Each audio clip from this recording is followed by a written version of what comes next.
Hi friends, welcome to Jo's kitchen. நீங்கள் இன்னும் நம்ம ஜோஸ் கிச்சன் சேனலை சப்ஸ்கிரைப் பண்ணலையா? சட்டுன்னு சப்ஸ்கிரைப் பண்ணிவிட்டு லைக் பட்டனை தட்டி விட்டுட்டு வாங்க, வீடியோக்குள்ளார போகலாம். மருதாணியில் குணமாகாத நோயே கிடையாதுங்க. அப்படி என்னென்ன நோய்களுக்கெல்லாம் மருதாணி மருந்தாக பயன்படுது அப்படின்னு தெரியணுமா? அப்போ வீடியோவை ஸ்கிப் பண்ணாமல் பாருங்கள் ஃப்ரெண்ட்ஸ். இயற்கை நமக்கு கொடுத்த அற்புதமான கொடையில் இந்த மருதாணியும் ஒன்று தான். இதில் எண்ணற்ற ஆரோக்கிய நலன்கள்லாம் இருக்குது. அப்படி என்னென்ன ஆரோக்கிய நலன்கள்னு பார்த்துட்டு வந்துடலாம் வாங்க. அந்த காலத்துலலாம் மருதாணி வைக்கிறத ஒரு அழகாகவே நினச்சிட்டு இருந்தாங்க.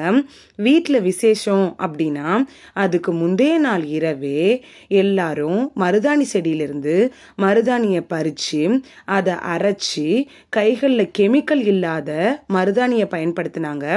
அப்படிப்பட்ட மருதாணி வைக்கிறதுனால நமக்கு கிடைக்கக்கூடிய நன்மைகள் என்னன்னு சட்டுன்னு பார்த்துட்டு வந்துடலாம் வாங்க. சுகர் அதிகமாக இருக்கிறவங்களுக்கு மருதாணி எப்படி பயன்படுது அப்படின்னு பார்க்கலாம். சுகர் அதிகமாக இருக்கிறவங்களுக்கு நரம்பு சீக்கிரமாகவே பலவீனமாயிரும். அதனால் பாதத்தில் நிறைய வலிகள்லாம் ஏற்படும். காலில் இரத்த ஓட்டம் சரியாக இருக்காது. நீரிழிவு இருக்கிறவங்க மருதாணி இலையோட மஞ்சள் வச்சு அரைச்சி கட்டை விரலில் தொடர்ந்து வச்சுட்டே வந்தோன்னா கால்களில் இரத்த ஓட்டம் சீராக இருக்கும். டென்ஷனை குறைக்கிறதுல மருதாணி எப்படி பயன்படுது அப்படின்னு பார்க்கலாம். பிரச்சனைகளால் வரும்ல அந்த டென்ஷனை குறைக்கிற குணம் இந்த மருதாணிக்கு மட்டும்தான் இருக்குது. அது மட்டும் இல்லாமல் மருதாணி வாதங்கள் வராமல் இருக்கவும் உதவுது. வாதங்கள் வந்தாலும் அதனால் ஏற்படக்கூடிய வலியை குறைக்கிறதுலையும் மருதாணி முக்கிய பங்கு வகிக்குது. இளநரை வராமல் தடுக்கிறதுல மருதாணி எப்படி பயன்படுது அப்படின்னு பார்க்கலாம்.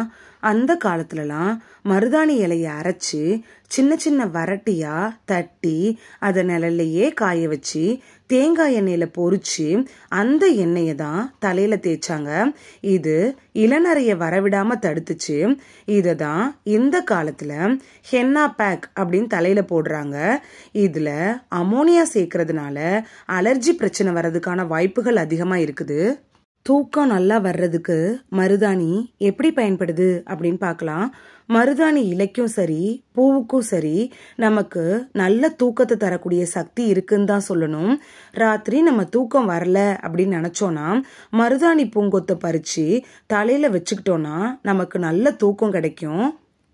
இதயம் சம்பந்தமான பிரச்சனைகள் வராமல் தடுக்கிறதுல மருதாணி எப்படி பயன்படுது அப்படின்னு பார்க்கலாம். மருதாணி வைக்கிறதுக்கு ஏற்ற இடங்கள்னா என்னென்ன? உள்ளங்கைகளும் உள்ளங்கால்களும் தான். உடல்ல இருக்கக்கூடிய எல்லா நரம்புகளோட பிரதிபலிப்பு புள்ளிகளும் இந்த பகுதியில தான் இருக்கிறதுனால இந்த பகுதியில நம்ம மருதாணி வைக்கிறதால உடலுக்கு ரொம்ப குளிர்ச்சியா இருக்கும். அது மட்டும் இல்லாம ரத்த ஓட்டமும் சீரா இருக்கும். இதய படபடப்பு ரத்த அழுத்தம் ரெண்டுமே கண்ட்ரோல்ல இருக்கும். ஸ்ட்ரெஸ்ஸும் குறையும். உடலோட வெப்பமும் தனியும். இதயம் சம்பந்தப்பட்ட எல்லா பிரச்சனைகளும் வராம தடுக்கிறதுக்கு மருதாணி வைக்கிறது தான் ஒரு பெஸ்ட் சாய்ஸா இருக்கும்.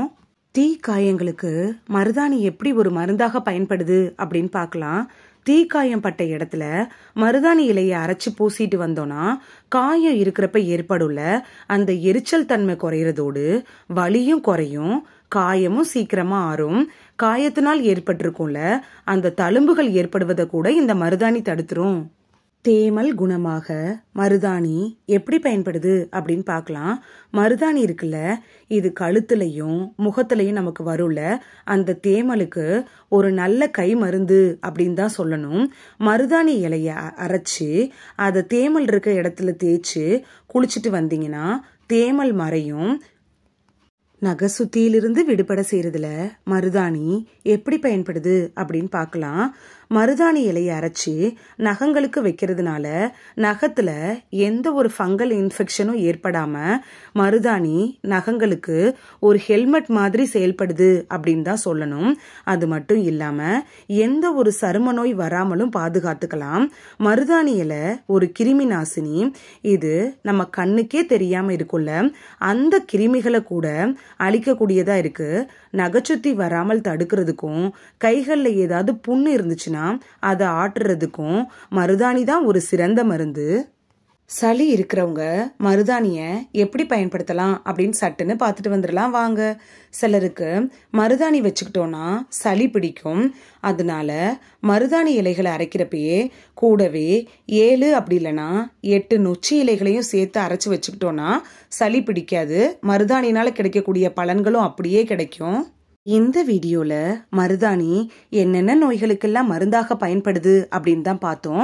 இந்த வீடியோ உங்களுக்கு பிடிச்சிருந்துச்சுன்னா லைக் பட்டனை தட்டி விடுங்க.